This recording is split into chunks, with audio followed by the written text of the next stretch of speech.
परिचय। राधा, क्या कर रही हो? वाह, ये तो बहुत सुंदर है।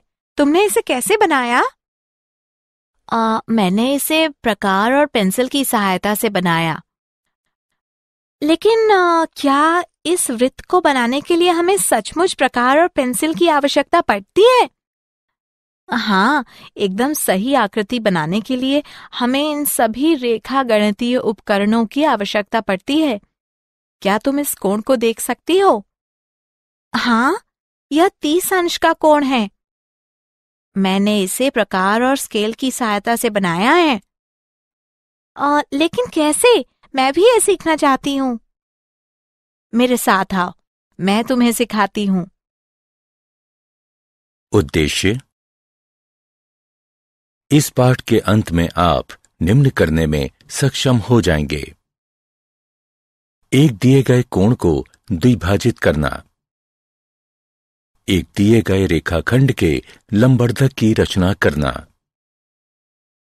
60 अंश इत्यादि का कोण बनाना, दिए गए आधार, एक आधार कोण तथा अन्य दो भुजाओं के योग से त्रिभुज की रचना करना,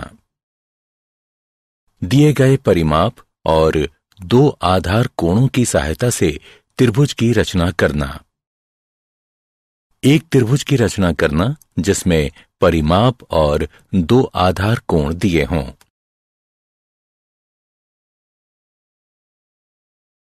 परिभाषा। रेखा गणित में रचना से तात्पर्य आकृतियों, कोणों और रेखाओं को सही सही बनाने से है। इन्हें हम प्रकार, अंशांकित पटरी और पेंसिल की सहायता से बना सकते हैं। कुछ रचनाओं में जहां माप लेने की भी आवश्यकता होती है, हम अंशांकित पटरी और चांदा का भी प्रयोग कर सकते हैं।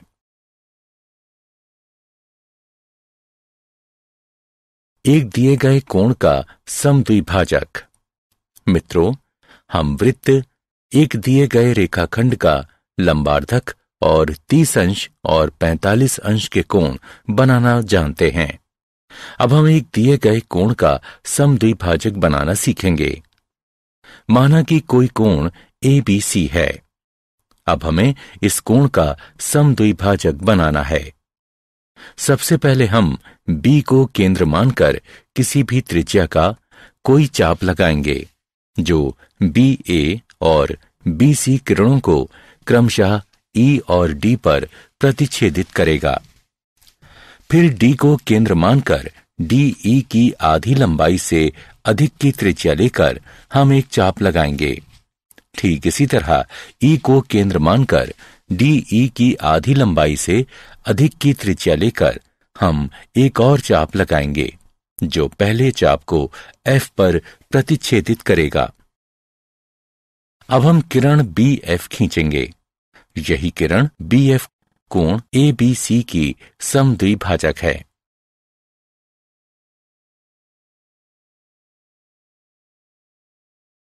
हम कैसे कह सकते हैं कि BF एक कोण समद्विभाजक है? चलिए इसे सिद्ध करते हैं। DF और EF को मिला दीजिए। अब त्रिभुजों BEF और BDF में BE बराबर BD, क्योंकि ये एक ही चाप की त्रिज्या हैं। EF बराबर DF, क्योंकि ये भी बराबर त्रिज्या की चाप हैं। BF बराबर BF, जो कि दोनों में है। इसलिए SSS समरूपता नियम के अनुसार त्रिभुज BEF सर्वांग है त्रिभुज BDF के, जिससे हमें कोण EBF बराबर कोण DBF प्राप्त होता है। इसलिए BF एक कोण द्विभाजक है।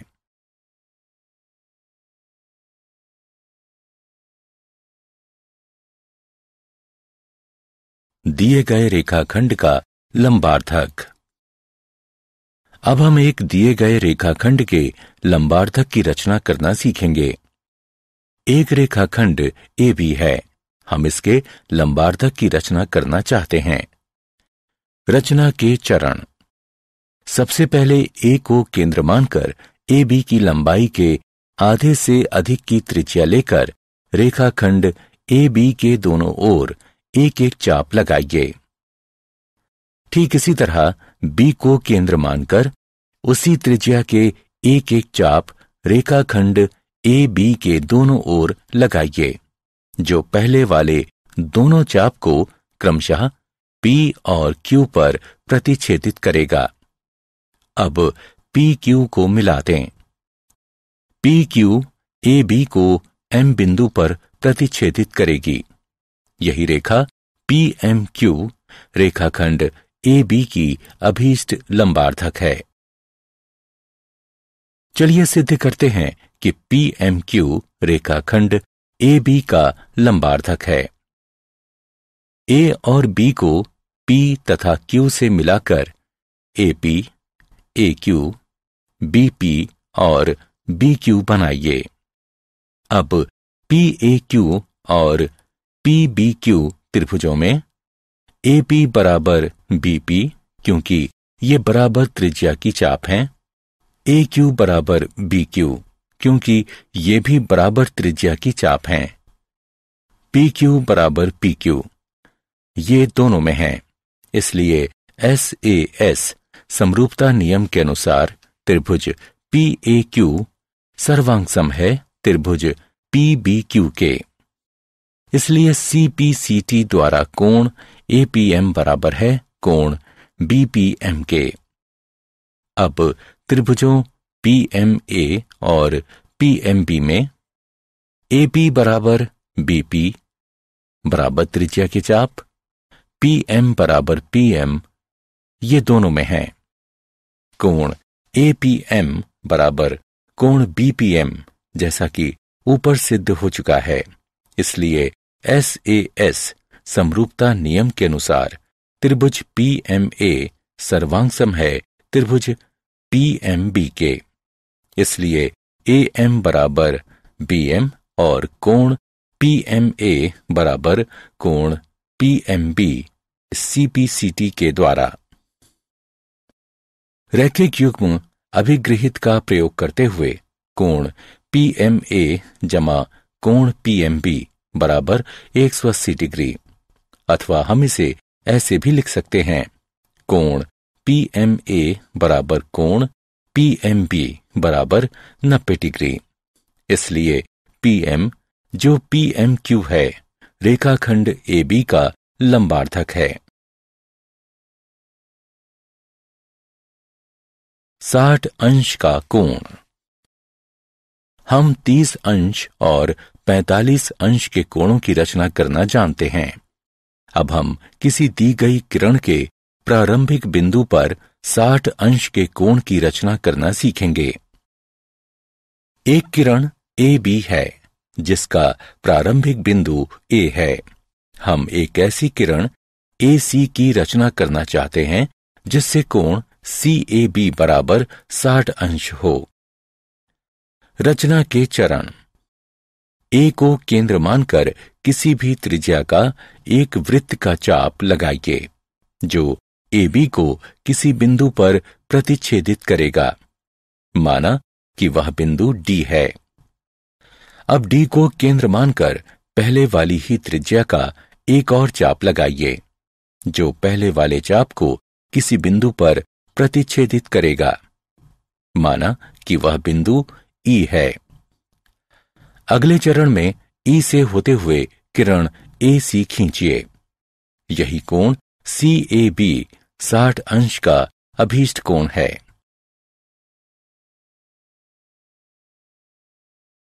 अब चलिए देखते हैं हम इस विधि से किस प्रकार 60 अंश का अभीष्ट कोण प्राप्त करते हैं।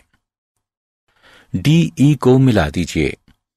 तब रचना के अनुसार AE बराबर AD बराबर DE है। इसलिए त्रिभुज EAD एक समबाहु त्रिभुज है। त्रिभुज EAD भी एक समबाहु त्रिभुज है क्योंकि कोण CAB 60 अंश का है।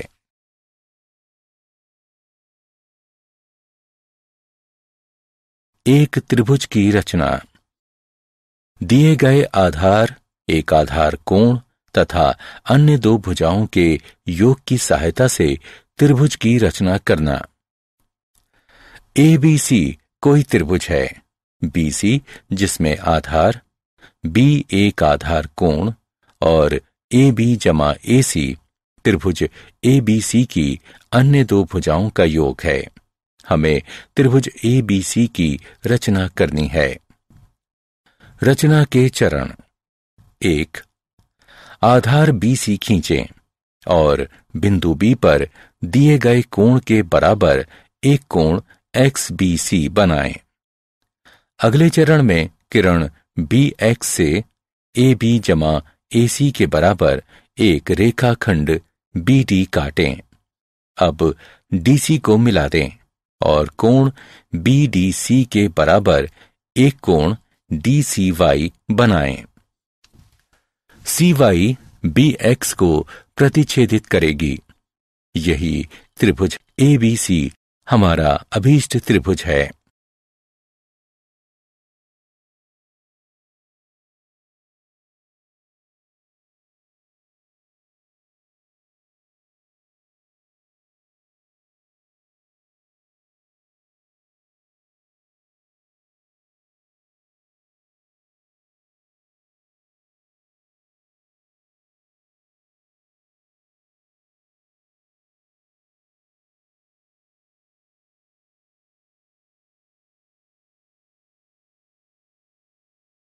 आइए देखते हैं कि ABC किस प्रकार एक त्रिभुज है।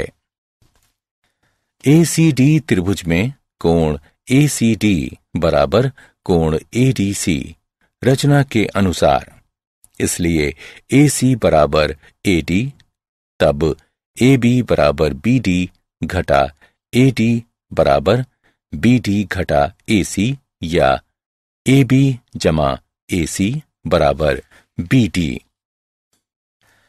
हम जानते हैं कि त्रिभुज की दो भुजाओं का योग तीसरी भुजा से अधिक होता है, इसलिए ABC एक त्रिभुज है।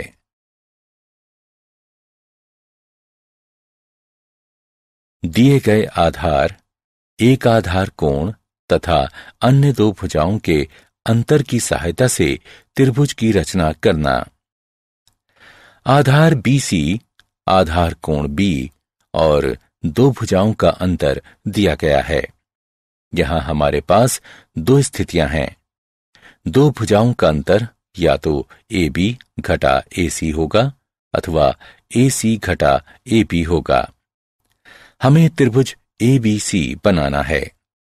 चलिए सबसे पहले पहली स्थिति का प्रयोग करते हुए त्रिभुज बनाते हैं। जब AB बड़ा है AC से और AB घटा AC दिया हुआ है। रचना के चरण। सबसे पहले आधार BC खींचें और बिंदु B पर दिए गए कोण के बराबर एक कोण XBC बनाएं। अब किरण BX से AB घटा AC के बराबर एक रेखाखंड BD काटें। अगले चरण में DC को मिला दें और DC का लंबार्धक PQ खींचें। इसे BX को एक बिंदु A पर प्रतिच्छेदित करने दें। AC को मिला दें। यही ABC हमारा अभीष्ट त्रिभुज है। चलिए अब दूसरी स्थिति का प्रयोग करते हुए त्रिभुज बनाते हैं, जिसमें AB छोटा है AC और AC घटा AB जो दिया गया है। रचना के चरण। सबसे पहले आधार BC खींचें और बिंदु B पर दिए गए कोण के बराबर एक कोण XBC बनाएं। अब किरण BX से AC घटा AB के बराबर एक रेखाखंड BD काटें। अगले चरण में DC को मिला दें और DC का लंबार्धक PQ खींचें।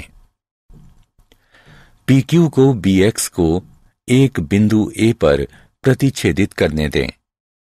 AC को मिला दें। यही ABC हमारा अभीष्ट त्रिभुज है। चलिए दिए गए परिमाप और दो आधार कोणों की सहायता से एक त्रिभुज की रचना करें। माना कि कोण B और कोण C दिए गए कोण हैं और BC जमा CA जमा AB परिमाप है। हमें एक त्रिभुज ABC की रचना करनी है। रचना के चरण। सबसे पहले एक रेखाखंड XY खींचिए जो BC जमा CA जमा AB के बराबर हो। अब कोण LXY और MYX की रचना कीजिए। अब कोण LXY और कोण MYX को समद्विभाजित कीजिए। ये समद्विभाजक एक दूसरे को बिंदु A पर प्रतिच्छेदित करेंगे। अगला चरण AX और AY के लंबवर्धकों PQ और RS की रचना करेंगे। PQ XY को B पर तथा RX XY को C पर प्रतिच्छेदित करेगा। यही ABC अभीष्ट त्रिभुज है। उदाहरण। चलिए एक उदाहरण को देखते हैं जिसमें हम एक ऐसे त्रिभुज ABC की रचना करेंगे जिसमें कोण B बराबर 60 अंश, कोण C बराबर 30 अंश और AB जमा BC जमा CA बराबर 15 सेंटीमीटर है। रचना के चरण। सबसे पहले हम एक रेखाखंड PQ बराबर 15 सेंटीमीटर खींचेंगे जो AB जमा BC जमा CA के बराबर होगा। अब P बिंदु पर एक 60 अंश का कोण और Q बिंदु पर 30 अंश का कोण बनाइए। इन कोणों को समद्विभाजित कीजिए। इनके समद्विभाजक एक दूसरे को बिंदु A पर प्रतिच्छेदित करेंगे। अब लंबवर्धकों AP और AQ की रचना कीजिए जो PQ को क्रमशः B और C पर प्रतिच्छेदित करेंगे। अब AB तथा AC को मिला दीजिए। यही ABC अभीष्ट त्रिभुज है।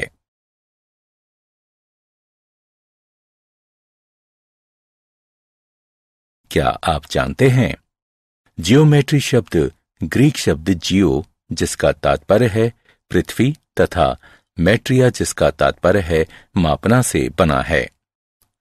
अंक गणित के साथ साथ रेखा गणित भी पूर्व आधुनिक गणित के दो क्षेत्रों में से एक थी। प्राचीन मिस्रवासियों ने 3000 ईसा पूर्व पहले रेखा गणित का प्रयोग किया था। उनके बहुत सारे सूत्रों में से वृत्त का लगभग सही क्षेत्रफल निकालने का सूत्र भी था। अपने अद्भुत रेखा गणितीय कार्यों के कारण रेखा गणित का पिता प्रायः 300 ईसा पूर्व के मिस्र के यूक्लिड नाम के गणितज्ञ को कहा जाता है। उसके किए गए कार्यों में इतने प्रभावी तत्व थे जो 20वीं शताब्दी के आरंभ तक उन गणित की किताबों में रहे जिनका प्रयोग पढ़ाने के लिए किया जाता था। यदि AB जमा AC BC से कम या बराबर है तो किसी भी त्रिभुज की रचना संभव नहीं है।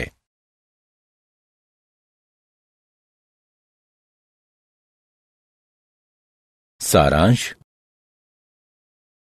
आइए हमने जो कुछ सीखा है उसे संक्षेप में दोहराएं। दिए गए कोण को समद्विभाजित करना,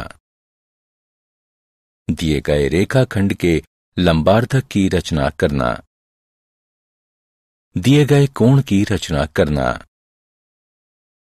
दिए गए आधार एक आधार कोण तथा अन्य दो भुजाओं के योग की सहायता से त्रिभुज की रचना करना, दिए गए आधार एक आधार कोण तथा अन्य दो भुजाओं के अंतर की सहायता से त्रिभुज की रचना करना, दिए गए परिमाप और दो आधार कोणों की सहायता से एक त्रिभुज की रचना करना।